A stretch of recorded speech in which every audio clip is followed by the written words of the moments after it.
Good evening सबाई केमन आछो निश्चय खूब भालो आछो। तो এই ওয়েদারে কি করা যায় বুঝতে পারছিলাম না, তাই ঘরে বসে একটু চাউমিন বানিয়ে ফেললাম। তো আজকে তো খুব ঝড় বৃষ্টি হওয়ার কথা আছে, তো জানি না কখন কি হবে। তো পেট তো আর কথা শোনে না, তাই পেটকে মানানোর জন্য তো চলো একটু চাউমিন বানিয়ে খাওয়া যাক। বসে বসে আর কি আর করব। তো এই চাউমিনকে আগে থেকে আমি লবণ দিয়ে সেদ্ধ করে রেখেছিলাম, লবণ দিয়ে না সরি হলুদ দিয়ে সেদ্ধ করেছিলাম, লবণটা দেওয়া হয়নি। তো হলুদ দিয়ে সেদ্ধ করে রেখেছিলাম। তো এবারে কড়াই তেল দিয়ে এদিক ওদিক ভেড়ে নিলাম, নেড়ে একটু ভালো করে 2-3 মিনিট একটু ভালো করে ভেজে সামান্য স্বাদ মতো একটু লবণ দিয়ে দেবো। আমি অল্প করে ভেজেছি কারণ আমার কড়াটা ছোট, তো তার জন্য তাড়াতাড়ি হয়ে যাবে। তো স্বাদ মতন একটু লবণ দিয়ে দিলাম। তো ওখানে আগে থেকে হলুদ দেওয়া ছিল।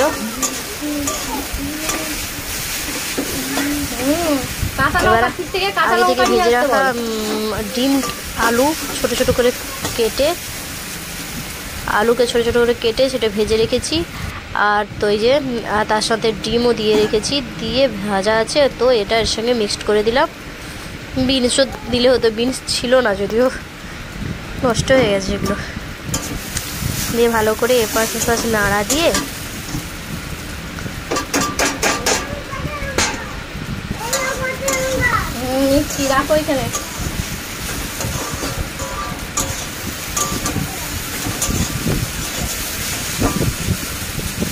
এবারে ভাজা হয়েছে এবারে ঢেলে নিয়ে নিলাম।